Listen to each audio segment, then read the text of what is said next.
Welcome to the Salt Labyrinth podcast. My name is Hank. Without the Ben, there is no holding. What a banger. What a bangers, honestly. We did two things, technically, kind of. We did it. The New Frontier, the comic book written and drawn by Darwyn Cooke. And we did the animated adaptation from 2008. Yeah. The comics from like 2004, 2005. Yeah. I guess real quick, the connecting thread was I was like, I have no idea who these characters are. Like, I know who they are, but I don't know anything about them. Like, in particular, I'm like, Green Lantern, like, I got fucking nothing. I have like a loose idea. I recognize I could pick them out of a lineup. I roughly know the atualities, all that shit, but like there's so many origin stories, like the Flash, Green Lantern. Like, I just have no idea. Batman's story I've seen a trillion times. Spider-Man's story I've seen a billion times. You know, Iron Man. Like I have an idea of all these other things, but we were getting into characters. I'm like, I don't know who these things are. And Hank's like, it sounds like we need to do New Frontier. So we did New Frontier. Yeah. It was fucking great. It's really good. And I don't think there's a better comic book version of like Green Hal Jordan or Martian Manhunter's origins in particular than the ones that are in here. Oh yeah, him too. Because he's come up a couple of times now, and I'm like, I didn't even know you existed, man. Like I've seen him, but no clue. Man, that comic was like pretty much perfect. It did like everything I wanted. It was great. It's pretty great. The art's solid. I don't think the art is like crazy or anything, but it's very solid.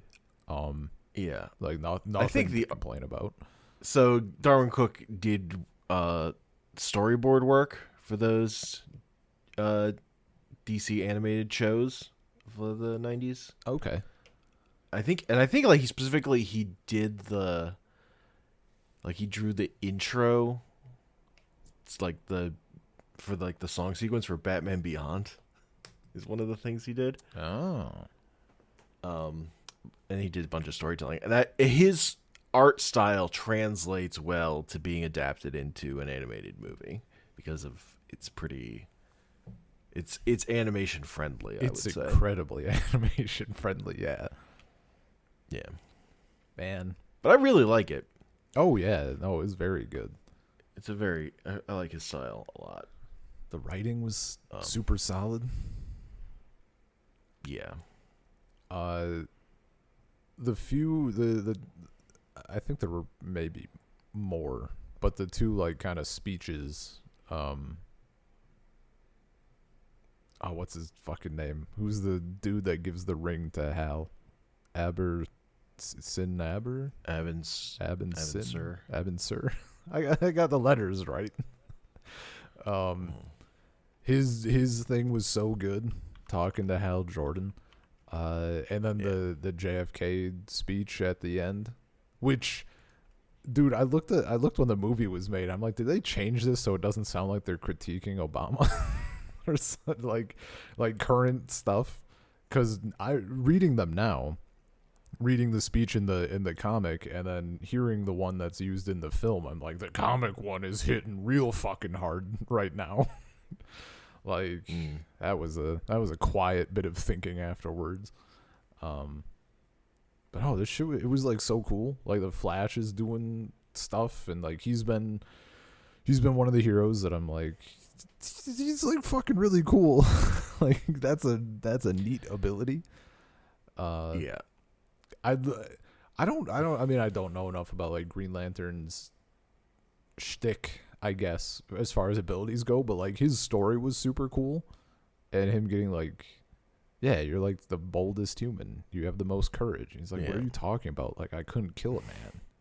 Dude's like, exactly. Yeah. You're not I mean, really, it's his origin is just he's a test pilot, and Abin Sur dies and gives him the ring. Like that's the core of his origin. Dude, and I thought making him he fought in Korea, but he literally never shot his guns. Yeah, is such a good way to do his origin. Until he was absolutely forced. Yeah. And that's until after the war was technically over, and he had to shoot a man in the face. Dude, and in the comic, holy fuck. Afterwards, where he's in the helicopter and he remembers the phrase in Korean. Oh my god. Yeah. Oh, that shit hits. Yeah. I think the film was like, I mean, for me, I'd give it pretty much like a perfect adaptation. Like, there's shit that was streamlined, and I think... Yeah. I think for their task of taking a pretty big... It's chunky. Comic... It's like 400 pages. That's like a lot of... Sort of... It, like, comes together, but it's pretty disparate. They did a good job of, like, focusing it into one story. Yes. Like, I kind of can't imagine you doing that task better in terms, like, because you have to cut stuff and you have to like focus it on one thing. If that's what you're doing, they did a really good job, and the important moments are still in there. Yes. They do there's like a couple bits where they pull a punch. Where specifically are you thinking? When the way what's his name dies. King? Yeah.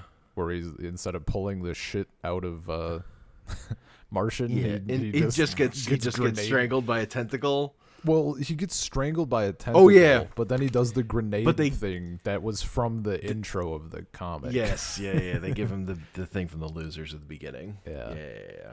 Which was like, I mean, for like, I feel like for people reading the comic, like, that's kind of neat that he has that. Yeah, but like, I do like that they still got that line. They still got that moment in there, but I think the way the comic handles his death is better. Yes. Yeah. That's like the big thing for me. I think. Also, today, which is like that's my only like nitpick is like Unreal. Yeah. There's so many moments they get right that they could have fucked up. I think that and my only other thing is actually, okay, there's one thing that I think they didn't do probably for like, I assume ratings reasons, or they didn't want to do something. And that was Lois Lane's "God damn it" and throwing the mic. That hit really good in the comic, and I understand like why they didn't do it in the film, but like her throwing the mic and swearing is better than her like turning the mic away and crying. It's just more powerful, but like that's whatever. And I guess the only other thing was like how they did the Martian like being scared of fire. Because in the comic, it happens in a way that like his partner is like, oh man, like what happened? Or so it happens in a way that like Batman caught everything, but his partner thinks like one of the baddies like hit him in the head or something. And that's what froze him. And I think that made it cooler on Batman's part, because he like picked up that like a dude didn't hit him, like he froze. And in the film, of course, he just like falls to his knees and he's just completely out of it. But again, as you said, like, oh no, these are the only like they're so small. The important part is Batman says his line about, they've got a $70,000 rock for the one in Metropolis, but for you, I only need a penny for a box of matches. Dude, that shit was so good. That shit is fucking. Oh, that is great. Yeah, how they did that, and this felt really nice because we've been talking about Batman a little bit more and how I've perceived him, as I think a shitload of other people roughly my age do, or younger maybe. very edgy, Dark Knight, that whole thing.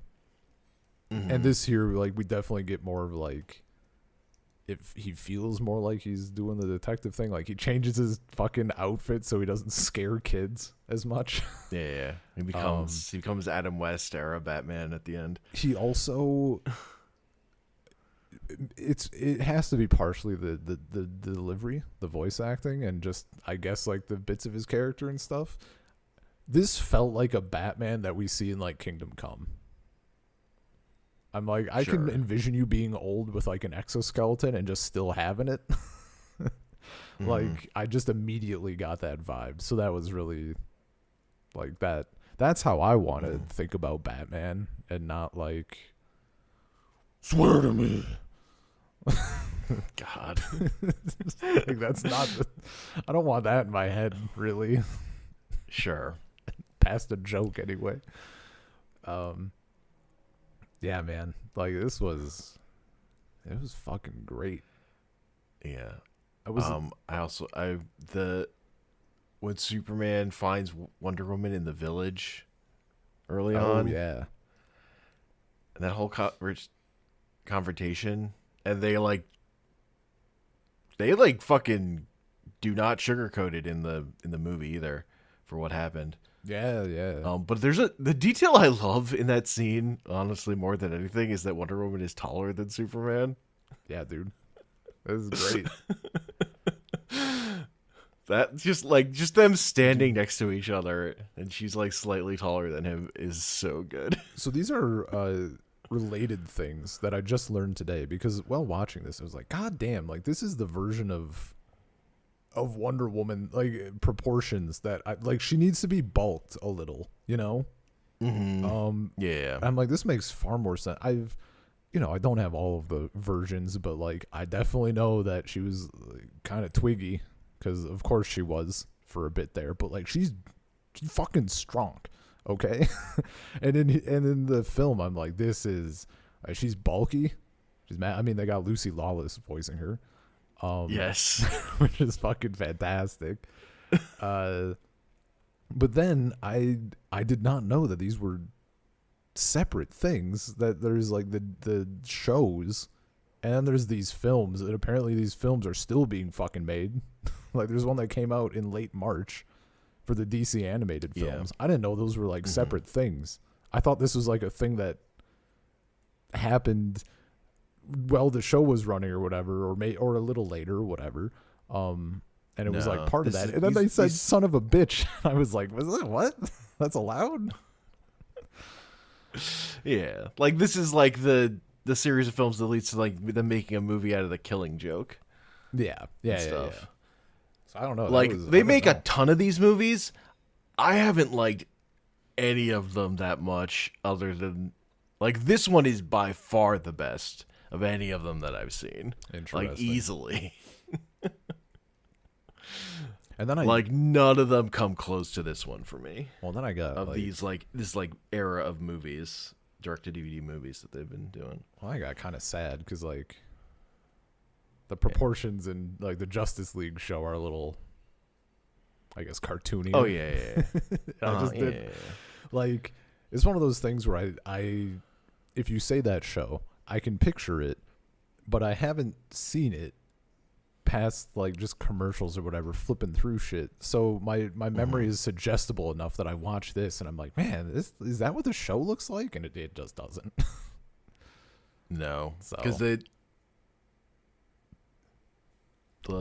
Justice League is not quite as bad as Superman and Batman after they do the redesigns, specifically for the Superman show starting, which are Bruce Timm's designs, and it's just like complete.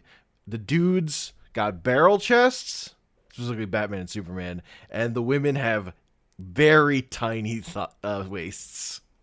yeah. Like, it's just completely exaggerated in those directions. Yeah. Meanwhile, this, like, Wonder Woman was wide too. Like, she wasn't just buff, like, she was just big. Her standing. Yeah. Who was she? At the end, she fucking picks up Flash like a fucking child. Yeah, that's good. Oh, shit was great. God, also when she fucking is like fleeing Themyscira in the fucking invisible plane and But it's it's just full bloody. of blood. Yeah, dude, that was fucking. That was good. Like, that was a great. What a visual. What a fucking way to hit it. Yeah. I'm glad they could do that one too. Yeah. God. Oh, I guess the other thing that it still hits in the film, but Superman like telling everybody to shut the fuck up and listen. Like, Yeah. in the comic, it's just a notch better. I think because like they have people already like fighting, like people are just scuffling and shit, and I forget what his exact line is in the comic. It's like, cut this out. We're going to stop this right here and now, or something like that. And it's just great because you can just imagine him like cutting through all the shit. And in the film, it's just like they're not really fighting yet; they're just kind of talking or whatever. But that shot still fucking it hits. And there was like on that note, there's a surprising amount to me. Like it's just dead on from the comic to the movie. Like it's the same shit, like the same shots and everything. It was really cool. Yeah, they nailed it. Yeah, they did a good job. Of course, now that I've gotten a taste. This is, maybe we turn it into the salt animated Labyrinth for a while. Because now I just want to fucking watch those shows. Even though it's not exactly the same or anything. But But yeah, I'm down to pivot into like working through those slowly if that's what we want to do. Slowly, he says. Slowly. Yeah, sure. An English language show. Yeah, no, that I've seen 1,000,000 times, so I can do it at fucking any pace, honestly. Yeah, I mean, we'll see. I love the fucking Aquaman bit at the end. Dude, yeah. What a tie-in to our movie night, too. They took out the king, though, in the comic. He says, I'm King Arthur of Atlantis. And fuck, in the film, he's just a dude. He's just Arthur. And they totally took his other bit out of the film, where he's like assembling all the sea creatures and like, what is it? What did he do? He was like doing something with like the current or like the tide that it was generating, because it was causing a bunch. Like water would have been flooding shit. I guess was the implication. In the movie, he just shows up. Yeah. Yeah, man. It was just good shit. No, no notes. And for a while, it came together in a way that I'm maybe coming. I enjoy it when it works, and that's like I go in and I just feel completely fucking lost. They're giving me enough information. Like, I think anybody who's not into comics necessarily could get into this, but it did help just having a bit of the like cultural osmosis stuff. Just to know a few names, like keep me a little up and on the up and up. Yeah. But it did the thing where like, as I'm reading, the confusion clears and it became more and more understandable, and then stuff starts tying together, and it was just really well done in that way. Like the feeling of satisfaction of like following all of this, even though at times it felt confusing, especially in the beginning. That was very nice. Satisfying wrap up. Yeah. And it just works those characters into the historical events that were happening in a cool way. But then its ultimate story is fucking nonsense of the fucking center, Dinosaur Island. That shit's just fucking fun. Yeah, man. No, that shit was so good. Oh, and then when it's taught, like, for the center, we get its perspective about, like, the Ice Age and everything was beautiful or whatever, and then humans arose and they were fucking annoying and they got worse. And then, like, they unleash the bomb and then the center gets pissed. I'm like, oh, it's Godzilla. Okay. It's this all makes sense. I understand perfectly now. Yeah, the fact that the movie opens with the kid's book adaptation and then that guy shooting himself in the head. Yeah, dude. Like this is where this movie starts is so fucking good. Who is narrating that shit? Like, who is the reader? Do I have this? I guess who did the center? It's Keith David. It's this dude. I'm like, this voice sounds fucking familiar as hell. Yeah. But I could not for the life of me place it. I knew as soon as I saw it I'd be yeah. Okay. That makes sense. Yeah. That shit was great. Prime. And they add in like some more like things of the center, like Captain Cold gets possessed by the center before his ice gun blows up in the Flash segment. Yeah. And that shit's just like I like how they weave in a little bit extra to really make that, because they're really focusing on that central plot kind of thing. Yes. Yeah, they gave us more tidbits, which is nice. Yeah.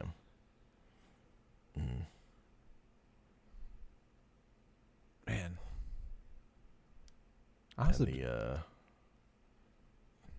The John Henry stuff kind of gets it got a little shoved bit to the background. Yeah, which is a bit unfortunate. Yeah. I personally would have liked to see a bunch of KKK members getting a fucking sledgehammer to the head. That would have been a little cherry on top, but whatever. Yeah. I was getting nice. Like, when I got to that part in the comic, I was, like, getting comfy in my chair. I'm like, here we go. This is what it's about. Yeah. Because you need that in this story, because so many of the main characters it's, like, so white. Yeah. For the main DC superheroes. Is that like a known hero? Is that like a dude that is more prominent, or like becomes a vigilante kind of hero for a while, or is that just kind of like a blip on the radar? Well, the bigger thing is John Henry Irons is one of the like new Superman that comes back in the Death of Superman story, and he's basically just Iron Man. Huh. But and his name is John Henry Irons. It's the character Shaq played in the movie.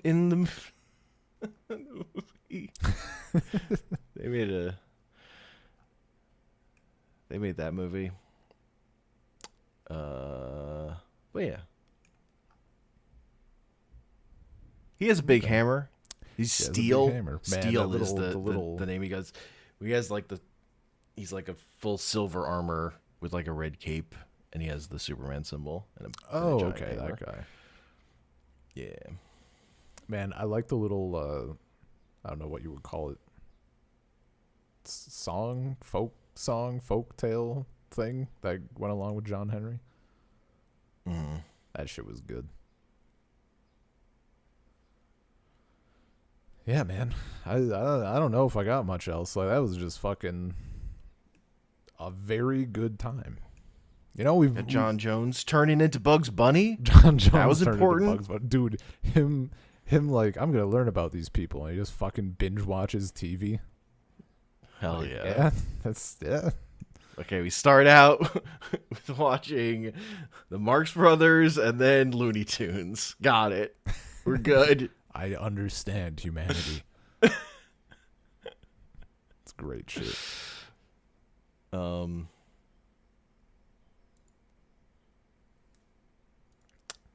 Yeah. It's just the Flash segment is really good. That's just good quality Flash content. Which when Captain, like the Captain Cold bit, oh yeah, like yeah. where we get introduced to Flash in this, basically. I loved how they handled that in the comic, like just watching it, because I think it's a thing that's really easy to show in animation or live action when it's in motion. Showing speed on a fixed image, I feel like is not always easy. And him rushing up to the dude, and we get the like 4 panels of whatever Captain Cold going stop. Like, that shit was fucking great. Just getting it from his perspective. Yeah, like you can really see Darwyn Cooke's like skills as a storyboarder coming together with like how good the shots he picks in the comic are, and then how well that then translates to being animated. Yeah, dude. Yeah, the fact that like a huge chunk of this is just directly transferred. Yeah, It's super good. Man, and Flash is when he's in the fucking net, and the dude Faraday like point blank shoots him, and he just vibrates it like out of existence, and basically disappears. Man, that shit's so. And then goes on TV cool. and it's like, yo, that's fucked up. If I'm gonna be labeled a criminal, then I'm out. Yeah. And then Iris is like, I'm a fucking reporter. Yeah, I know. You think I didn't know this was you, idiot? Think I'm dumb? My favorite trope. He quit for like 3 days. Yeah. Just when I thought I was out. Man. I do like that trope so much. Reminds me of fucking the bitten warlord that got me. Where it's like the dudes are being there, the sword and sorcery dudes are just fighting and being fucking macho dudes. And they're climbing this fucking tower, getting their asses kicked and barely making it and shit. And they get up, and the dude's betrothed is like, there was a fucking elevator outside. Like, if you would have shut up, you could have just taken it. Top tier. Gets me every time. Yeah. Yeah, Flash is also one of those characters where the version of him that's in that Justice League cartoon is just better than any version I've read of him in a comic book. What's the last published comic book with him you read in it? Aren't you behind by like 10 years?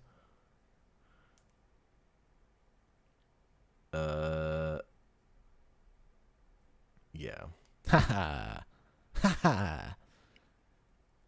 There might be good stuff with him in it. Well, that's Wally West Flash, and then Wally West Flash went away with the New 52. And what's your point? I understand those. I don't understand. Okay. Yeah, sure. The original Kid Flash. He could be good though. You never know. I mean, as is tradition, I'm sure a good chunk of it is absolute hot, steaming dumpster garbage, and there's probably some good stuff in there too.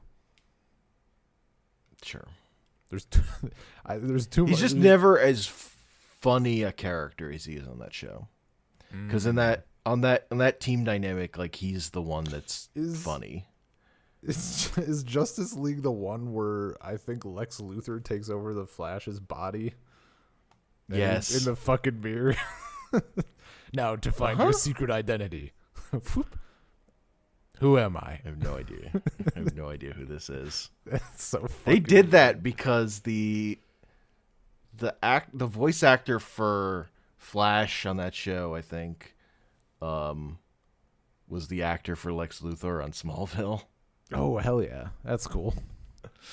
But then the voice actor for Lex Luthor on that show kind of steals that whole episode. That's funny. Yeah, man. Like that's because Lex Luthor and that stuff is voiced by Clancy Brown, who's just great. Yeah, honestly, I mean, this is about look, it's about doing comics and following my heart. My heart's really pulling me into doing animated comic stuff, so Yeah. I feel like it's time. I think it's time. We'll knock it down, though. I mean, I've been very, I've been very into all this shit. So, and then look, it'll circle around. We'll finally get to Batman Beyond, which I never wrote off. It's just there's so much shit to watch. Like, can only do so much. There is definitely a lot of shit to do. Yeah. Yeah, I'm confident in that decision, and then that will inform stuff going forward. Yeah. So that's what we'll do. We'll pivot to. We'll figure out what we're gonna call it, but The animated Labyrinth. DC animated stuff. Yeah. Yeah. SoulCirclePodcast@gmail.com. SoulCirclePod on Twitter. I'm on Twitter at Comic Panels. I'm not on Twitter, but I am on board the New Frontier train. Go Choo choo. watch the movie or something, at least. At least. At least. Yes. Peace.